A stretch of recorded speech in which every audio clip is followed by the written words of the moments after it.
গেছে। যুবকেরা দৌড়ে বাড়িতে যায়, যুদ্ধের পোশাক পরে তরবারি হাতে লইয়া উঠানে দাঁড়াইয়া মা মা কইয়া কান্দে। মা হাজির হয়ে গেলে মার পায়ে সালাম করে, মা গো বিদায় দাও, আমার নবী বলে যুদ্ধের ময়দানে রওনা হয়ে গেছে। মা দেরি করো না, না জানি আমার রাসূলের গায়ে কেউ আঘাত করে।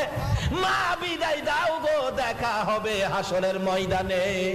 এই বলে যুবকেরা যুদ্ধের পোশাক পরে তরবারি লইয়া নবীর পক্ষে যাচ্ছে। এবারে ব্যবসায়ীরা দোকান বন্ধ করে যাচ্ছে। আসওয়াদ নিজেকে নিজে প্রশ্ন করে, ও আসওয়াদ, নবীর পক্ষে যাইয়া কালো হইয়া সুন্দরী মেয়ে বীর বাজার করতে আসছিলে, এখন নবী যুদ্ধে যাবে, বল যুদ্ধের বাজার করবি না বীর বাজার করবি? আসওয়াদের মন ফাইসালা করে দিলেন, না, আমি নবীর পক্ষে যুদ্ধের বাজার করব, বিয়ের বাজার করব না। বিয়ের বাজারের সকল টাকাগুলো লইয়া একটা তরবারির দোকানে যাইয়া নবীর প্রেমে যুদ্ধের বাজার